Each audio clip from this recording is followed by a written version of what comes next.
Born in 1952, Mark Mosley grew up working summers on his grandfather's farm, where he learned a strong work ethic, bucking hay and caring for animals 7 days a week. During the school year, he played baseball and thought he'd eventually become a pro ball player. I played baseball from the time I was 6 till I was 19. After graduating L.D. Bell High School in Texas in 1970, he started college before taking a break to work in Alaska. That's when his career plans, in the course of only 2 hours, veered off in a completely different direction. I called my mom to let her know where I was, and she says, "Well, guess what I got in the mail this week?" I said, "What's that?" She says, "The Selective Service is looking for a Mark Mosley because he dropped his student deferment." And so I thought about it for about 2 hours and then went down and joined the Navy. Making quick decisions was apparently part of Mark's nature. Just out of boot camp, he was sent to A school to train as a radar man.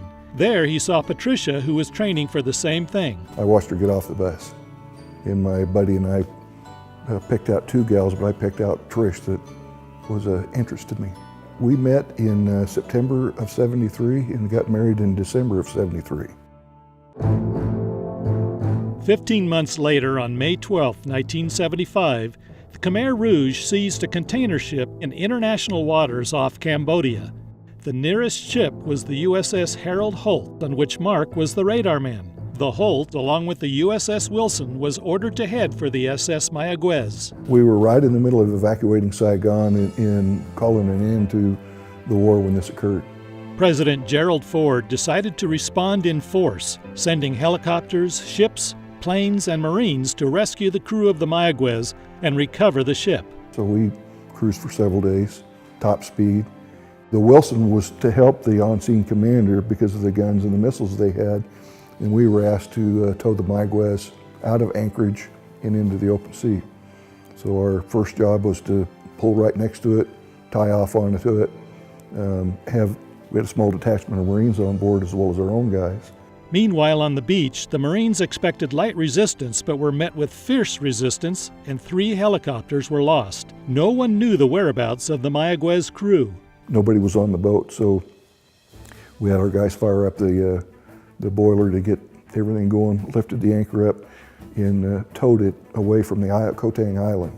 During the several days that we were there, I was assigned to surface search radar, and if any fishing boats left the mainland over there, then it was my job to identify and, if necessary, take them out.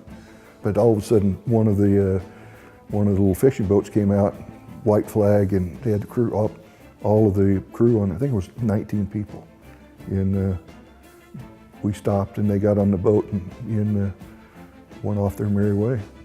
With the crew returned and the Mayaguez safely back at sea, the incident has been called the last action of the Vietnam War. 41 men died during the operation. Theirs are the last 41 names on the Vietnam Memorial Wall. After 4 years of service, Mark left the Navy and he and Trish started a family. We raised 2 boys, got 2 granddaughters and 2 grandsons. Mark finished his degree and went into management. He discovered Central Oregon when he was managing plants for Daimler and came out here to ski. And actually went skiing here the first time I was here, so I loved the area. Mark and Trish chose to retire in Central Oregon and now enjoy an active life in Powell Butte.